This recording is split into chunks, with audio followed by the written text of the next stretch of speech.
Hey, everybody. We're live. We're live. Yes. Well, this is Anthony Meisner. And I'm Mandy Pallone. And we're here just to talk to you a little bit about the top 3 things that buyers need to know for the month of July. Yeah. Do you like my hair? I love your dark hair. It's very dark. It's almost the color of mine now. It makes me nervous from filming all these videos and my clients like seeing my face. It's a thing that women deal with, changing their hair color. Seriously, now you're gonna have to stick with it. I love it. It's a good new look. Thanks. Okay, so here we are. First thing, we've got a trade-up opportunity in the $1.5 to $2 million range in Boulder County. We're at 4 months of inventory. I mean, it's a balanced market, right? 4 to 6 months of inventory is a balanced market. We have not seen a balanced market in this area in 3 years, maybe longer. I mean, It's been a while. So here's the data you can see here.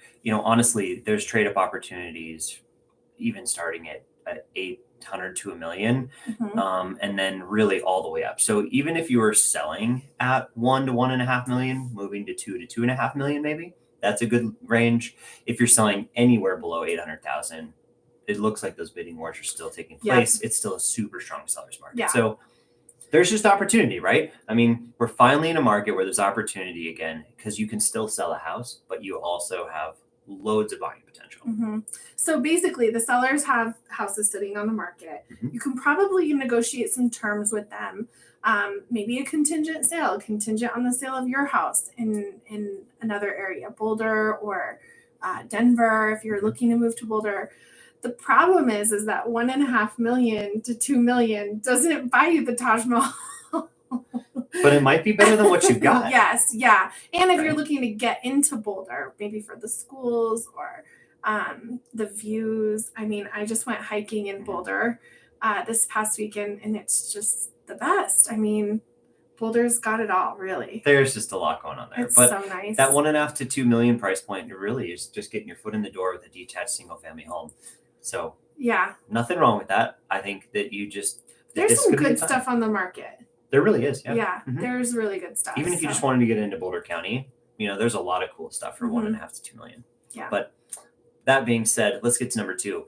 The list to sale price broke below 100% on average. So we actually had reached the peak of the market in May, and it's slowly trending down. We're like very slowly. It's like creeping down. Yeah.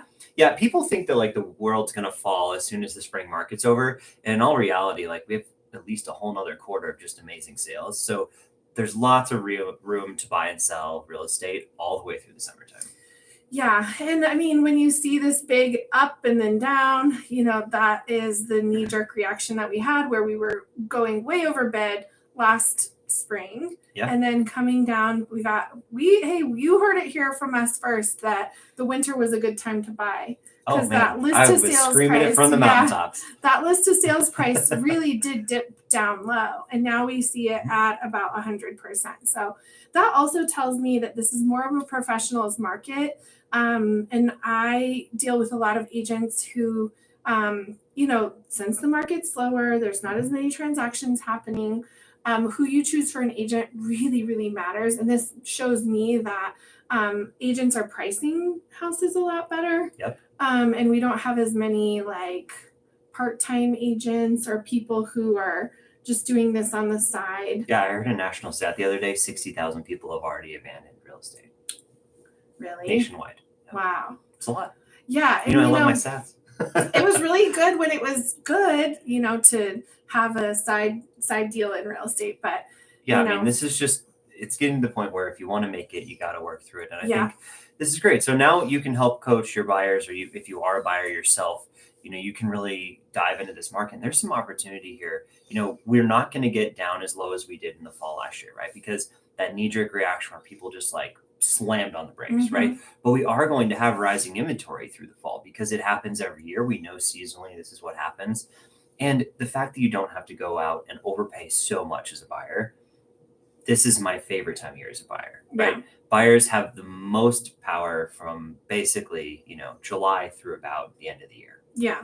Well, and the sellers are with the program now. They're not thinking of spring prices and not selling for that high. Right. So, I mean, this literally tells us that we are off 4% in bidding wars from last year to this year, and we're right around 100% still, right? So some houses really are getting some bidding wars, but they're modest, where other homes are sitting on the market for a long time if they're overpriced, and there's really some potential for buyers there. Yeah. So I like this stat because it shows accurate list prices. All right, less showings means less buyer competition. So we talked about this a little bit already, but basically the peak of showing traffic took place around April 1st, and then it's been slowly degrading since then.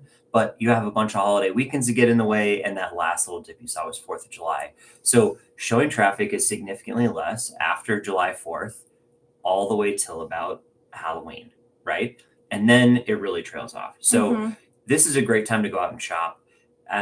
Sellers are going to be really anticipating and anxious for those showings. So if you're going to look at a house, you're probably one of the only people going to look at it if it's been sitting on the market longer than the first weekend, right? So this is a good sign. It's a great spot for buyers to be in.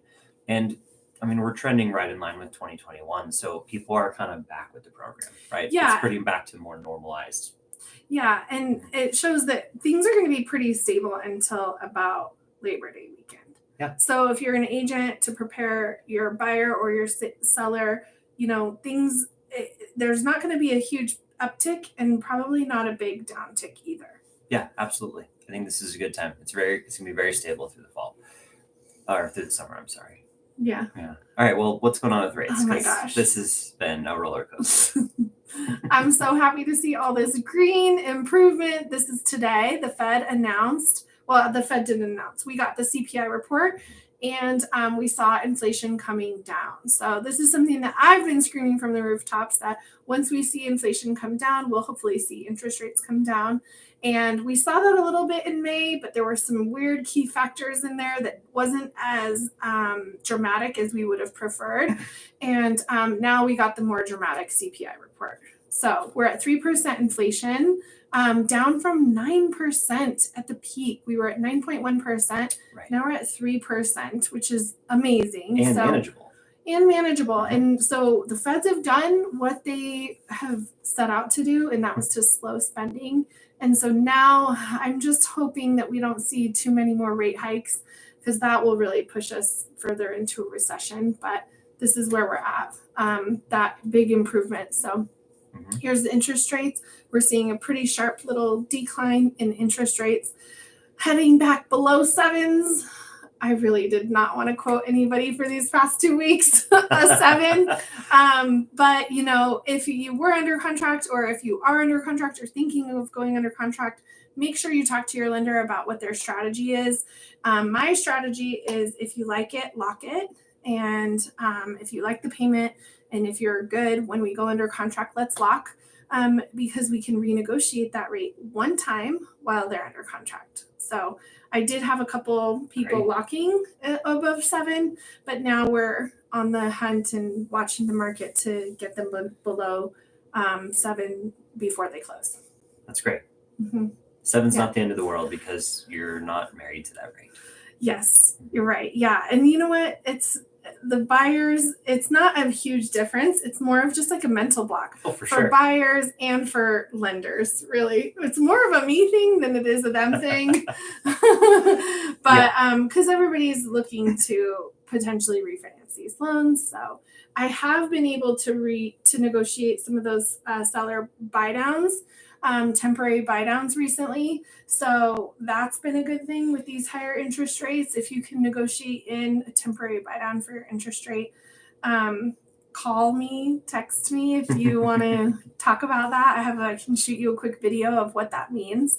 But it's a really great opportunity too. Awesome. Well, you heard it here. It's our top 3 things that buyers need to know. You can always catch us next time for what the sellers need to know in this market in July. But other than that, thank you for joining us today. Yep. Have a great day. Bye, everybody. Bye.